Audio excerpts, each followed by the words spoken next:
축구를 좋아하는 한국인에게 크로아티아는 굉장히 친숙한 나라입니다. 당장 K리그만 하더라도 크로아티아 국가대표 트루코비치와 미슬라프 오르시치, 마토 네레틀야크가 맹활약을 펼치며 한국인들에게 큰 인상을 남겼죠. 크로아티아 선수들이 활약한 무대는 K리그뿐만이 아닙니다. 크로아티아는 유럽 무대에서 빼어난 활약을 펼친 선수들을 대거 배출해냈습니다.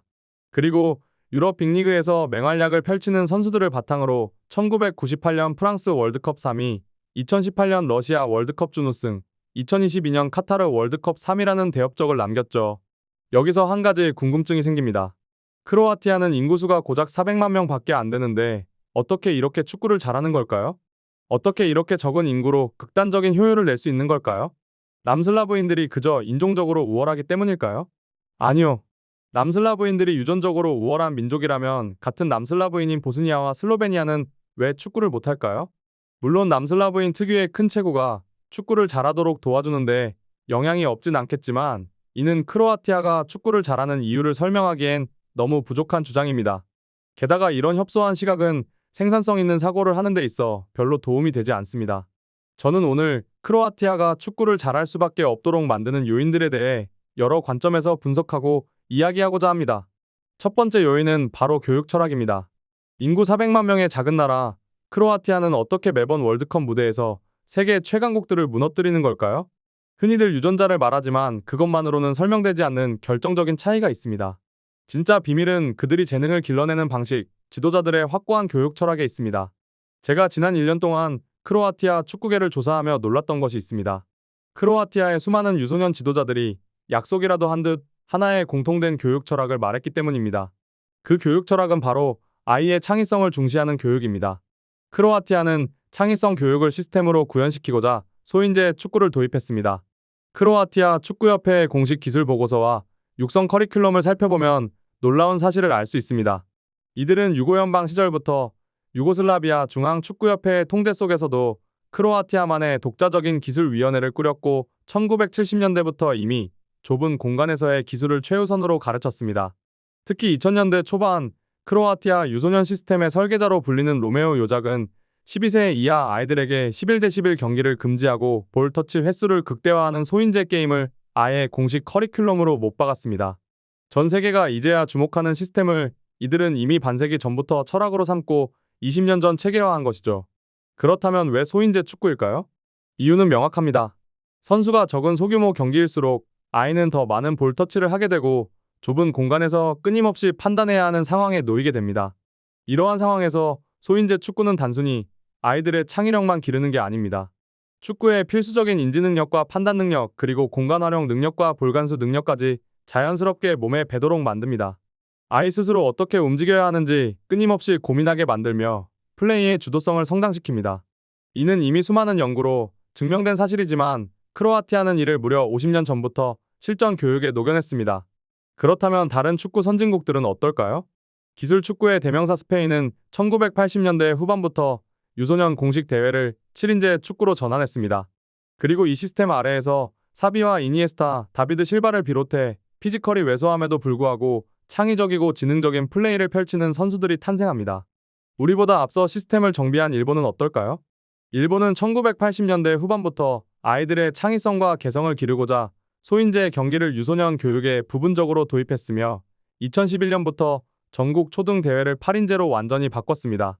아이들이 더 많이 볼을 차고 더 많이 결정해야 한다 라는 슬로건 아래 우리보다 8년이나 먼저 이 체계를 뿌리내렸습니다. 그 결과 2020년대에 들어 압도적인 수의 유럽 빅리거들을 배출했고 국제대항전에서 독일과 스페인, 브라질을 격파하는 대이변을 연출했습니다. 축구 선진국들이 앞다투어 인원수를 줄이고 좁은 공간으로 아이들을 몰아넣는 이유. 그것은 축구가 결국 선수 숫자의 싸움이 아니라 개개인의 창의성과 주체적 판단력의 싸움이기 때문입니다. 반면 우리 한국의 현실은 어떨까요? 국내 유소년 축구에 소인재 시스템이 처음 소개된 것은 2011년 황보관 당시 대한축구협회 기술본부장에 의해서였습니다. 심지어 초등부에서 11인제 축구가 전면 폐지되고 소인재 축구가 완전히 의무화된 것은 불과 몇 년 전인 2019년의 일입니다. 50년 전부터 축구의 본질이 상황인식과 패스앤무브 그리고 창의성이란 것을 인식한 크로아티아의 유소년 지도자들과는 아주 대조적인 상황이죠. 두 번째 요인은 크로아티아의 독특한 산업구조입니다. 아니, 국가의 산업 구조가 축구 실력과 무슨 상관이냐고요? 이 구조를 뜯어보면 크로아티아 선수들이 왜 목숨 걸고 실력을 키워야만 하는지 그 처절한 이유가 나옵니다. 흔히 유럽 축구 강국이나 북유럽 국가들을 보면 고부가 가치 제조업이나 지식 산업을 기반으로 한 거대 기업들이 구단의 든든한 스폰서가 되어줍니다. 하지만 크로아티아는 상황이 매우 다릅니다. CNB의 자료에 따르면 크로아티아는 관광산업이 GDP의 20%를 차지하며 연관 산업 기여도까지 포함하면 총 기여도는 약 25%에 달합니다. 제조업의 경우 이탈리아와 독일, 슬로베니아 대기업의 하위 공급망 역할을 하는 중소기업을 중심으로 생태계가 조성되어 있습니다. 지나친 관광업과 저부가 가치 제조업 위주의 산업구조 속에서 거대 기업의 출현이 어려웠고, 이는 크로아티아 프로축구단의 스폰서 부재로 이어집니다. 그런데 이러한 산업구조의 한계는 단순히 기업의 후원이 없는 것에서 끝나지 않습니다. 크로아티아의 산업적 기반이 취약하다 보니 일자리를 찾는 사람들이 수도권으로 몰리는 극심한 수도권 집중화 현상을 야기합니다. 수도인 자그레브에 크로아티아 전체 인구의 약 5분의 1이 몰려 사는 수도 집중 인구 구조는 인구의 약 5분의 1이 서울에 거주하는 한국과 같아 보이지만, 실상을 들여다보면 한국보다 훨씬 처참합니다. 5천만 명의 대한민국은 수도권이 비대해도 수많은 지방 도시들이 10만 명 수준의 인구를 유지하며 나름의 지역 산업과 소비 시장을 형성하고 있죠. 하지만 크로아티아는 다릅니다. 고부가 가치 제조업이나 대규모 산업단지가 없는 지방 도시들은 인구를 붙잡아둘 힘이 없습니다.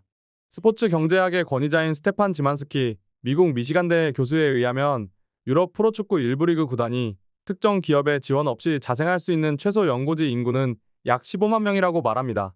하지만 크로아티아는 3대 도시 자그레브와 스플리트, 리에카를 제외하면 이 기준을 충족하는 곳이 단 한 곳도 없습니다.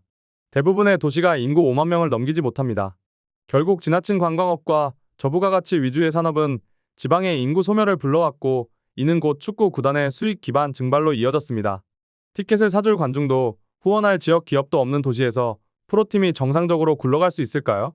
북유럽 국가의 프로구단처럼 지역 대기업의 투자를 이끌어내려 해도 관광업 중심인 크로아티아 경제에는 그럴 만한 큰손이 존재하지 않습니다. 지역 연고지의 경제력과 인구가 이처럼 바닥이다 보니 구단들은 스폰서와 입장권 수입이라는 정상적인 경로를 포기하게 됩니다. 결국 크로아티아 구단들이 선택한 유일한 생존 전략은 선수 장사였습니다. 2017년 유에파 연구 보고서에 따르면 크로아티아 1부 리그 구단의 운영비 85%가 선수 이적료 수익에서 나오는 것으로 확인되었습니다. 그리고 이는 당시 54개의 유럽 프로축구 1부 리그를 통틀어 가장 높은 수치였습니다. 여기에 더해 이적료 수익의 96%를 다시 선수 인건비로 쏟아붓는 기형적인 구조를 갖추고 있습니다. 사실상 유망주를 키워 해외로 파는 것만이 구단 존재의 목적이 되어버린 겁니다. 구단만 처절한 게 아닙니다. 선수들 역시 마찬가지입니다. 2019년 기준 1부 리그 강등권팀 NK 바라주딘의 1년 운영비는 고작 18억 원이었습니다. 이는 대한민국 3부 리그 구단 운영비와 비슷합니다. 크로아티아 선수들은 여기서 뛰어서 은퇴 전까지 가족을 부양할 돈을 벌 수가 없습니다. 결국 선수들에게 해외 상위 리그 진출은 선택이 아닌 필수입니다. 먹고 살기 위해 10대 시절부터 자신의 실력을 극한으로 끌어올려 유럽 전역에 자신을 증명해야 하는 환경인 것이죠. 산업 기반의 부재와 인구 불균형이 만든 척박한 토양. 하지만 역설적이게도 이 결핍이 크로아티아 구단들로 하여금 최고의 육성 시스템에 매달리게 했고, 선수들을 헝그리 정신을 가진 괴물로 키워낸 원동력이 된 것입니다. 세 번째 요인은 바로 크로아티아 리그만의 기형적인 연령 구조입니다. 앞서 말씀드린 경제적 이유로 20대 중후반의 주력 선수들이 대거 해외로 유출되다 보니 리그에는 아주 독특한 공백이 생깁니다. 이 공백을 채우는 건 결국 10대 후반과 20대 초반의 어린 선수들입니다. 국제스포츠연구센터의 데이터에 따르면 크로아티아 1부 리그의 평균 연령은 매 시즌 유럽 전체 1부 리그 중 최상위권을 다툴 정도로 낮습니다. 실제로 23-24 시즌 우승팀인 디나모 자그레브의 평균 연령은 불과 24.5세 내외였습니다. 2023년 K리그 우승팀 울산 HD의 평균 연령이 만 31세였던 것과 비교하면 무려 6살 이상의 차이가 나는 파격적인 수치입니다. 우승 경쟁을 하는 팀이 이토록 어리다는 건 그만큼 유망주들에게 주어지는 실전 기회가 많다는 뜻입니다. 라이벌 이승우에게 밀려 바르셀로나 유스팀에서 방출된 뒤 크로아티아의 디나모 자그레브를 선택한 다니 올모는 크로아티아 리그가 키워낸 대표적 사례입니다. 올모는 이곳에서 수많은 실전 경험을 쌓으며 유럽 톱클래스 선수로 성장했고, 크로아티아 리그의 기형적인 연령 구조가 선수의 재능을 어떻게 완성시키는지 보여줬습니다. 결국 다른 국가의 유망주들이 이군 리그나 유스 단계에 머물러 있을 때 크로아티아의 유망주들은 이미 거친 성인 프로 무대에서 생존 싸움을 벌입니다. 이 반강제적인 조기 데뷔와 압도적인 실전 기회가 바로 크로아티아 유망주들이 다른 유럽 국가들보다 훨씬 빠른 성장 속도를 보이는 핵심 비결입니다. 그렇다고 혹시 이 영상을 보고 우리 축구 유망주들이 헛된 기대를 품지는 않았으면 좋겠습니다. 아무리 크로아티아여도 영어 소통도 안 되는 유망주에게 기회를 주지는 않거든요. 다니 올모가 외국인으로서 크로아티아에서 기회를 받을 수 있었던 것은 영어 실력과 더불어 크로아티아어를 배우려고 했던 의지 때문이었습니다. 네 번째 요인은 크로아티아의 역사적 배경입니다. 크로아티아인들에게 축구는 단순한 스포츠가 아닙니다. 100년이 넘는 시간 동안 주변국들의 끊임없는 침략과 핍박에 맞서 민족의 정체성을 지켜온 생존의 도구였습니다. 그 시작은 19세기 말로 거슬러 올라갑니다. 당시 오스트리아-헝가리 제국은 크로아티아의 언어와 문화를 지우고 헝가리화하도록 강요하는 마자르화 정책을 펼쳤습니다. 이에 맞선 크로아티아인들은 축구를 통해 그들의 민족성을 지키고자 했습니다. 이 시기에 탄생한 축구 클럽들에 당당히 크로아티아라는 이름을 붙이고 구단 이름 역시 크로아티아어로 명명했습니다. 나라가 없던 1912년에 이미 독자적인 축구협회를 창설할 만큼 그들에게 축구는 곧 저항의 수단이었습니다. 이러한 저항 정신은 훗날 유고연방 시절에도 이어집니다. 세르비아가 주축이 된 연방체제에서 크로아티아는 오랜 기간 알력 다툼을 해왔습니다. 그 과정에서 유혈 사태도 셀 수 없이 겪었을 정도로 서로 사이가 좋지 않았습니다. 세르비아가 주축이 되어 이끌어가는 연방체제에서 축구는 크로아티아인들의 민족적 자긍심을 고취시키는 몇 안 되는 수단이었습니다. 이러한 역사적 배경은 사회주의 국가의 스포츠 장려 정책과 시너지 효과를 보였고 타 국가와 비교했을 때 인구수 대비 압도적인 축구 인구를 배출하도록 만들었습니다. 축구에 대한 국민의 광적인 관심은 크로아티아의 독립 이후에도 지속되었습니다. 영국 일간지 더 가디언에 따르면 지난 2007년 크로아티아 축구연맹 등록 유소년 축구선수 인구는 약 9만 명으로 크로아티아 전체 인구의 약 2%가 남자 유소년 축구선수인 것으로 밝혀졌습니다. 현 대한민국 국가대표 선수들이 유소년 축구선수가 연 4만 명 규모이던 시절에 경쟁을 뚫고 선발된 선수들이라는 사실을 고려한다면 크로아티아 대표팀 선수들은 우리보다 훨씬 더한 경쟁을 뚫고 선발된 선수들이라는 것을 알 수 있습니다. 이러한 역사적 맥락 속에서 일단 남자아이로 태어나면 대부분 축구를 접하게 되고 그중 많은 이들이 정식 클럽에 가입해 축구를 배우게 되는 상황이 만들어지게 됩니다. 역사적 배경이 크로아티아 축구에 미친 영향은 이뿐만이 아닙니다. 당시 수준이 높은 선수들이 즐비하던 유고슬라비아 리그의 주축이 되는 축구단은 당연히 세르비아 리그 구단이었고 대부분의 크로아티아 구단은 들러리가 되었습니다. 하지만 그런 세르비아 축구단에 맞서는 대항마 축구단이 두 곳 있었습니다. 바로 디나모 자그레브와 하이두크 스플리트입니다.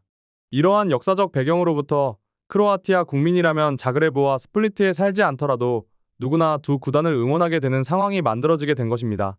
당연히 크로아티아 축구인들에게도 두 구단은 자연스레 드림클럽이 되었고 이는 크로아티아 유소년 체계에도 매우 큰 영향을 주게 됩니다.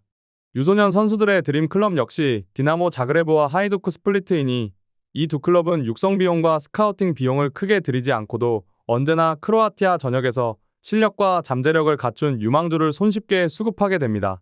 절대불변의 위계질서가 만들어진 것이죠. 마지막 요인은 크로아티아 디아스포라입니다. 크로아티아의 본토 인구는 400만 명이지만 전 세계에는 그 수와 맞먹는 또 다른 400만 명의 크로아티아인이 흩어져 살고 있습니다. 과거 유고 내전과 경제적 이유로 독일과 스위스 그리고 오스트리아 등 선진국으로 이주한 이민자들의 자녀들도 지금 크로아티아 국가대표팀의 핵심 선수로 활약하고 있습니다. 실제로 월드컵 결승의 주역 이반 라키티치는 스위스 태생이며 중원의 핵심 마테오 코바치치는 오스트리아, 수비의 미래 요시프 스타니시치는 독일 미넨 출신입니다. 이건 단순히 운이 좋아서 된 게 아닙니다. 크로아티아 축구협회는 독일과 호주, 미국 등 주요 국가의 전담 스카우터를 상주시키며 크로아티아 혈통의 유망주들을 조사합니다. 협회 코치들이 직접 해외에서 유스캠프를 열고 모국의 유니폼을 입혀보며 유소년들과 심리적 유대감을 만듭니다. 여기에 다보르 슈케르 같은 대선배들이 직접 전화를 걸어 모국을 위해 뛰어달라고 설득합니다. 인구 400만의 한계를 전 세계 400만 디아스포라의 풀로 극복하는 전략입니다. 더 놀라운 건 해외에 정착한 크로아티아인들이 선수에만 국한되지 않는다는 점입니다. 이들은 독일이나 이탈리아 현지 구단의 코치, 스카우트 그리고 에이전트로 성장해 현지 축구계의 중심에 자리 잡았습니다. 독일이나 이탈리아 구단 입장에서 이름 모를 동유럽 유망주는 위험한 도박이지만 현지에서 수십 년간 신뢰를 쌓은 크로아티아계 전문가가 이 아이는 확실한 재능이다. 라고 보증하면 이야기가 달라집니다. 이러한 보이지 않는 손들이 본국 유망주들에게 빅리그로 가는 길을 깔아주고 현지 적응까지 돕는 가교 역할을 합니다. 척박한 국내 산업 구조와 인구 부족이라는 한계 속에서도 디아스포라 네트워크는 크로아티아가 세계의 정상급 전력을 유지할 수 있도록 만드는 강력한 외적 요인이 되었습니다. 오늘은 이렇게 크로아티아가 인구가 적음에도 축구를 잘할 수밖에 없도록 만드는 요인들에 대해 알아봤습니다. 재밌게 보셨다면 구독과 좋아요 부탁드립니다. 감사합니다.